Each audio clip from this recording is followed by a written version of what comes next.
आप देख रहे हैं कथा व्यथा यूट्यूब चैनल की स्पेशल प्रस्तुति, न जिसका आदि न अंत, वो है अनंत। धार्मिक चर्चाओं का अनोखा संगम। कैसे बने सोमनाथ धाम, क्या हुआ था चंद्रमा के साथ, क्यों हुआ था चंद्रमा को क्षय रोग। जय श्री श्याम, जय श्री श्याम, जय श्री श्याम।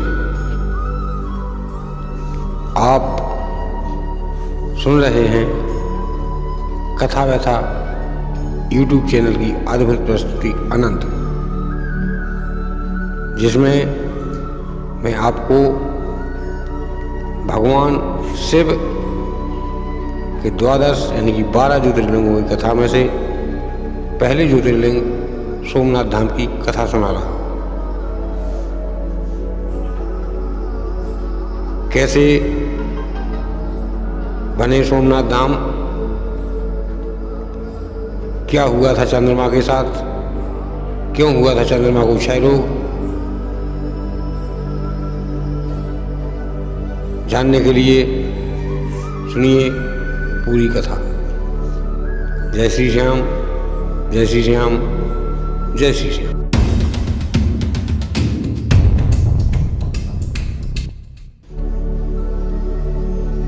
ब्रह्मा पुत्र दक्ष की 52 कन्याएं थीं, जिनमें से 27 चंद्रमा को दी गई थी। 27 ने चंद्रमा के साथ विवाह किया था। चंद्रमा के साथ 27 कन्याएं विवाह करके सुखपूर्वक रहने लगी। धीरे धीरे समय व्यतीत हुआ। चंद्रमा रोहिणी से अधिक प्रेम करते थे और सबसे कम प्रेम करते थे।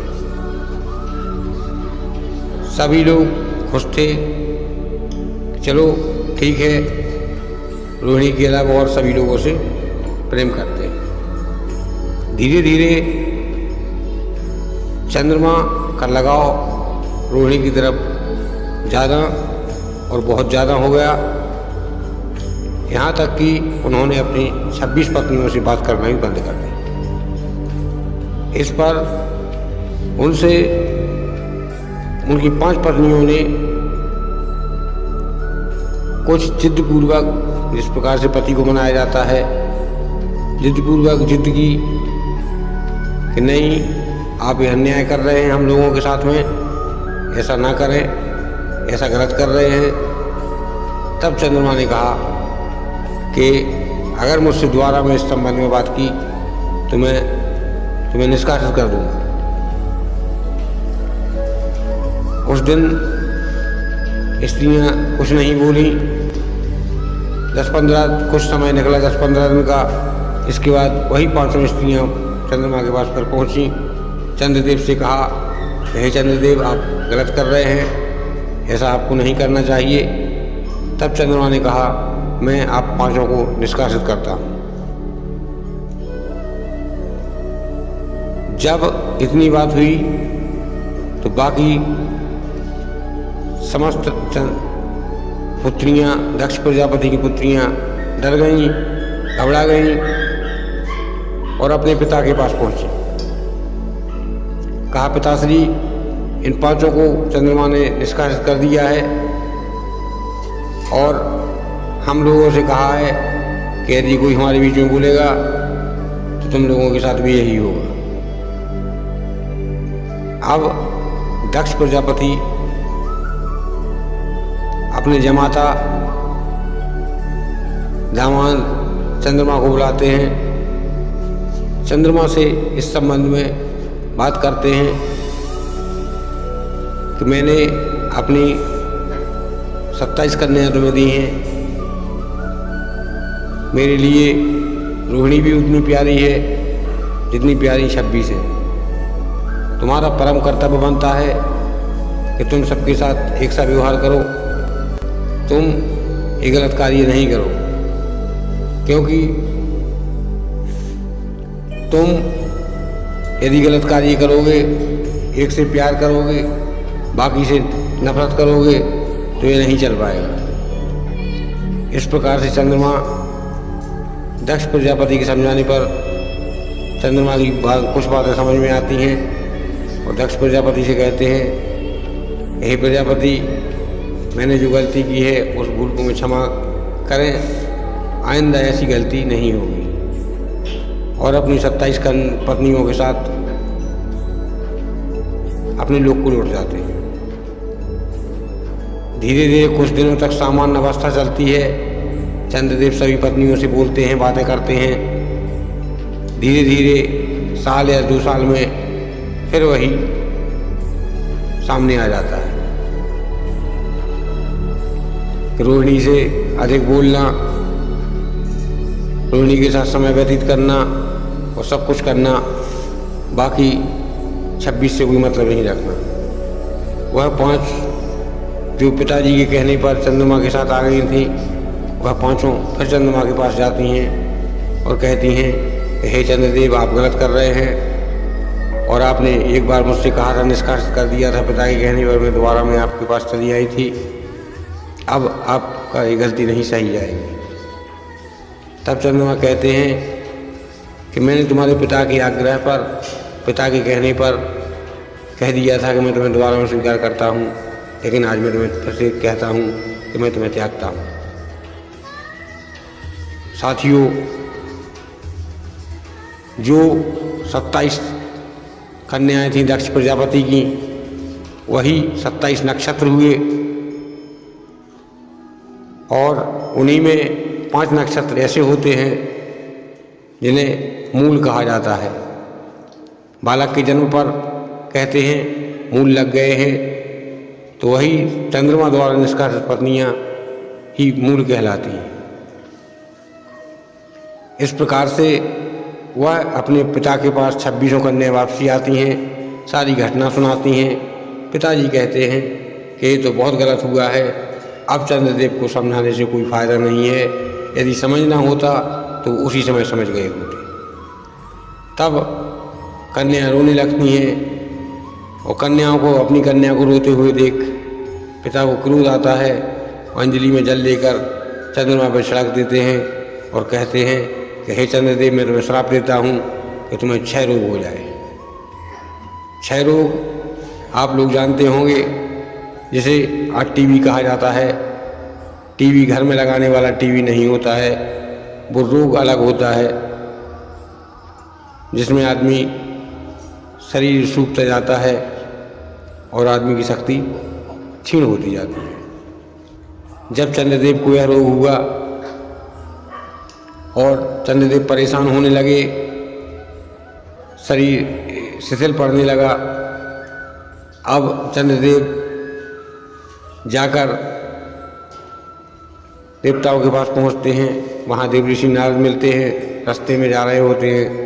देव ऋषि नारद मिलते हैं, नारद से कहते हैं, अपनी पूरी कथा सुनाते हैं। नारद कहते हैं कि मैं इस संबंध में आपकी कोई मदद नहीं कर सकता, क्योंकि ब्रह्मपुत्र दक्ष हैं और उनका दिया हुआ श्राप कोई नहीं काट सकता है। केवल इस श्राप को काटने की शक्ति जो ब्रह्मदेव में है, वही सब कुछ कर सकते हैं। दोनों ब्रह्मदेव के पास पहुंचते हैं, ब्रह्मदेव से अनुरोध करते हैं, प्रार्थना करते हैं।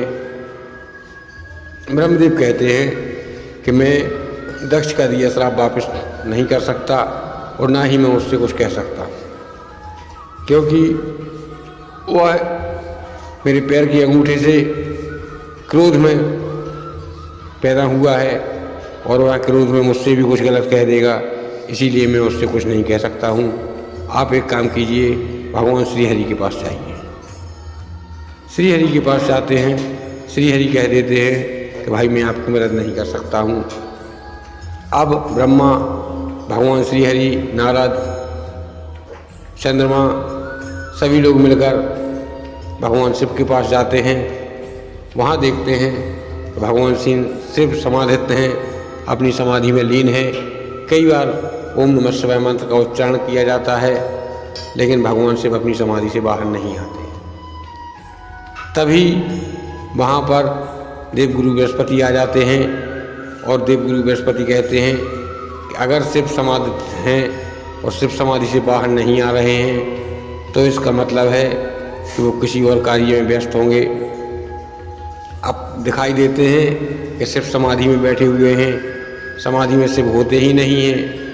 ये तो शिव का शरीर होता है, दूसरा सूक्ष्म शरीर के माध्यम से निकल जाता है और किसी भक्त का दुख हरने के लिए भगवान भोलेनाथ गए होंगे। इस प्रकार से अब नारद कहते हैं कि अगर शिव को ही मनाना है तो चंद्रदेव आप एक काम कीजिए, किसी एकांत स्थान पर जाकर और भगवान भोलेनाथ का महामृत्युंजय मंत्र का जाप कीजिए, उसी से आपको रोग से मुक्ति मिलेगी।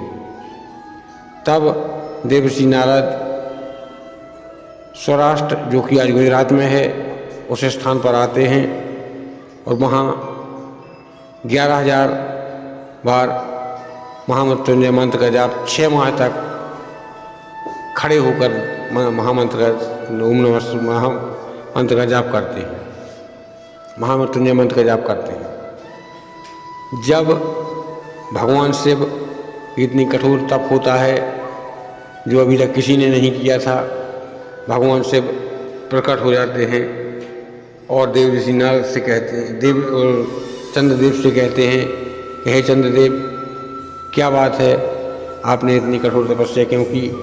आप मुझसे कहें, मैं आपको वरदान देने के लिए तैयार हूँ, आप मुझसे वरदान मांगें। तब चंद्रदेव कहते हैं कि हे भोलेनाथ, मेरा ये रोग दूर कर दीजिएगा और इस रोग के कारण जो मुझसे पीड़ा हो रही है उस पीड़ा को दूर कर दीजिएगा और मैं दोबारा में फिर से ज्यों कहते हैं उदय होता रहूँ। इस पर भगवान भोलेनाथ कहते हैं कि मैं तुम्हें दोबारा में फिर से उदय होने का वरदान तो नहीं दे सकता हूँ, क्योंकि यदि दूंगा तो दक्ष प्रजापति की बात झूठी हो जाएगी। दक्ष भी ब्रह्मपुत्र हैं, उनकी बात मिथ्या नहीं हो सकती है। हाँ, यदि तुमने मेरी इतनी कठिन तपस्या की है तो मैं तुम्हें वरदान देता हूँ कि तुम 15 दिन धीरे धीरे बढ़ोगे और 15 दिन धीरे धीरे घट जाओगे। और अब तुम्हें ये गलती दोबारा में नहीं करनी पड़ेगी। अगर दोबारा में गलती करोगे तो फिर मैं कुछ नहीं कर पाऊँगा। अपनी 27 पत्नियों को एक साथ रखो, एक साथ उनके साथ रहो, एक से अधिक प्यार और 26 से प्यार ना करना, यही आपकी मूर्खता थी जिसका परिणाम आपको मिल चुका होगा। इस पर चंद्रदेव क्षमा मांगते हैं भोलेनाथ से, कहते हैं हे भोलेनाथ, मुझसे गलती हो गई है, मैं आइंदा ऐसी गलती नहीं करूँगा। यदि मैं जानता कि इस गलती की इतनी बड़ी सज़ा मिलेगी तब मैं ये गलती कभी नहीं करता। भोलेनाथ से अनुरोध करते हैं कि हे भोलेनाथ, आप सदैव इसी जगह पर निवास करें। तब भोलेनाथ कहते हैं कि तुमने बहुत ही अच्छी बात कही है, मैं आज से इसी जगह पर पहली बार धरती पर यहीं पर ज्योतिर्लिंग के रूप में स्थापित होता हूँ। वहाँ समस्त देवगण आ जाते हैं और चंद्रमा ने वहाँ पर तप किया था। चंद्रमा के तप के प्रभाव से वहाँ पर भोलेनाथ ज्योतिर्लिंग रूप में आए थे, इसीलिए चंद्रमा को सोम कहा जाता है। इसीलिए भोलेनाथ के उस ज्योतिर्लिंग को सोमनाथ ज्योतिर्लिंग कहा जाता है। समस्त देवता आए और देवता ने शिव से विनती की। ब्रह्मा जी साथ में थे, ब्रह्मा और शिव दोनों लोग मिलकर देवताओं ने एक कुंड बनाया और उसी कुंड में ब्रह्मदेव भगवान शिव वास करने लगे।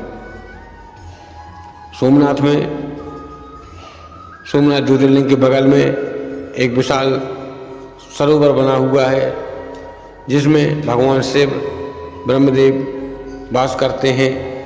यदि कोई क्षय रोग से पीड़ित हो या शरीर में चर्म संबंधी कोई भी रोग हो, चर्म संबंधी कितना भी रोग हो, डॉक्टर ये कह चुके हों कि इस व्यक्ति को बचाया नहीं जा सकता है, उस व्यक्ति को नियमित वहाँ रहकर यदि 6 माह तक उस कुंड में स्नान कर लेता है तो त्वचा रोग, चर्म रोग से मुक्ति मिल जाती है। इस बात का प्रमाण एक नहीं सैकड़ों हजारों प्रमाण दे चुके हैं और वैज्ञानिक और डॉक्टर भी फेल हैं जिन्होंने कह दिया कि व्यक्ति सही नहीं हो सकता, इसका चर्म रोग सही नहीं हो सकता है। और वह महाराष्ट्र, सौराष्ट्र में जाकर, गुजरात में जाकर 6 माह उस कुंड में स्नान करने के बाद ज्यों का त्यों हो गया। इस प्रकार से हे भक्तों, मित्रों, आप लोग एक बार भगवान शिव के दर्शन करने गुजरात के सोमनाथ मंदिर में अवश्य जाएं। मैं भगवान भोलेनाथ से प्रार्थना करूंगा कि जाने वाले समस्त भक्तों की मनोकामना पूर्ण करें। और अब मैं अपनी कथा को यहीं विराम देता हूँ। जय श्री श्याम, जय श्री श्याम, जय श्री श्याम। अगर आपको यह कथा अच्छी लगी हो तो लाइक करें, कमेंट करें, सब्सक्राइब करें, शेयर करें।